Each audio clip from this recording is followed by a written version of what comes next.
নমস্কার বন্ধুরা, ঈশানের চ্যানেল খেয়ামনি তোমাদের সবাইকে স্বাগত জানাই।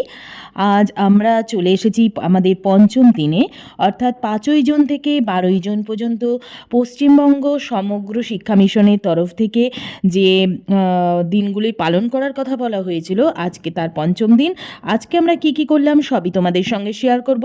ছোট ছোট বাচ্চারা কিভাবে সমাজের প্রতি সচেতন এবং তাদের মধ্যে কিভাবে সচেতনতা আমরা বৃদ্ধি করতে পেরেছি সেটাই আপনাদের সামনে তুলে ধরবো। আজকে আমি তোমাদের দেখাবো ফেলে দেওয়া বোতল দিয়ে। এই বোতলগুলো আমরা ফেলে দিই তো, এই ফেলে দেওয়া বোতলগুলো দিয়ে কি সুন্দর গাছের টব বানানো যায়। এই ফেলে দেওয়া বোতলগুলি দিয়ে কি সুন্দর গাছের টব বানানো যায়। তাহলে বোতলটাকে কি করেছি? প্রথমে বোতলটাকে আমি মাঝখান দিয়ে কেটে নিয়েছি। বোতলটাকে কি করেছি? মাঝখান দিয়ে কেটে নিয়েছি। এরপর এটাকে রং করব তুলি দিয়ে, তারপর তরিয়াকে ছড়িয়ে দেব। এখানে কি করব? মাটি দিয়ে গাছ পুঁতবো। সবাই বুঝেছো? Very good. চলো দেখাই কি করে করব। দেখো, বোতলটাকে আমরা নিয়েছি। বোতলটাকে এবার আমি কালার করব। এইভাবে আমি এটাকে কালার করে এটাকে সুন্দর দেখতে করে দেব। ঠিক আছে? এইভাবে তুলি দিয়ে কালার করবে। দেখতে পাচ্ছ? সবাই দেখতে পাচ্ছ কি সুন্দর রং করে দিচ্ছি? এই দেখো, এটা রং করে দিচ্ছি। দেখেছো? ভালো লাগছে? এবার এটাতে মাটি ভরে আমরা সুন্দর সুন্দর গাছ লাগাবো। হ্যাঁ, ওইটাই করো। আচ্ছা, আরেকটা জিনিস তোমরা দেখো, এটা কি? এটা একটা বাটি তো? বাটিটা তলায় ফুটো হয়ে গেছে, মানে বাটিটা অকেজ হয়ে গেছে। বাটিটা অকেজ হয়ে গেছে। বাটি দিয়ে কিছু হতো? যা রাখতাম সব পড়ে যেত, জল পড়ে যেত, তরকারি পড়ে যেত, ডাল পড়ে যেত। তাহলে এটা আর কাজে লাগতো না, এটা আর কাজে লাগতো না। তাহলে এটাকে আমরা কি করেছি? মাটি দিয়ে ভর্তি করেছি, তার মধ্যে দেখো গাছ লাগিয়েছি। তাহলে ফেলে দেওয়া জিনিস দিয়ে আমরা কি করলাম? গাছের আধার তৈরি করলাম, যেটায় গাছ রাখা যাবে। তাহলে এরকম ফেলে দেওয়া জিনিস দিয়ে তোমরা বাড়িতেও মাটি ভরে গাছ লাগাবে, কেমন? Very good.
এখান থেকে নিয়ে ওখানে ফেলা হবে, ওখান থেকে তৈরি হবে। ঠিক আছে? আর যেটা প্লাস্টিক দেখছো, সরে যাও সবাই, একটু সাইড হও ওইদিকে। এই যে প্লাস্টিকের যে জিনিসগুলো, ড্রাই ওয়েস্ট, ঠিক আছে, এগুলো কখনোই মাটির সঙ্গে মিশবে না। মাটিকে আরো কি করবে? দূষিত করে দেবে। ঠিক আছে? নালা নর্দমায় পড়লে আটকে যাবে, তখন জল ঠিকভাবে ড্রেনেজ হবে না। ঠিক আছে? নদীর গর্ভে পড়ে নদীর গর্ভটা বুঝে যাবে, তখন জল ওভারফ্লো হয়ে বন্যা হবে। তাই এগুলোকে কি করতে হবে? আমাদের আলাদা জায়গায় কালেক্ট করে রাখতে হবে এবং আমরা যথাসম্ভব এই প্লাস্টিকটাকে বর্জন করব এবং সেই অঙ্গীকারে আজকে আমরা অঙ্গীকারবদ্ধ হব। প্লাস্টিক জিনিস আমরা বর্জন করব, প্লাস্টিক জিনিস আমরা আর ব্যবহার করব না, কারণ এটা ক্যারি শরীরের ব্যাগ জন্য ব্যবহার করব না, তার তার জন্য আমরা পরিবর্তে কি করব, ঠোঙা ব্যবহার করব। আজকে মিস তোমাদের ঠোঙা বানানো শেখাবেন, ঠিক আছে?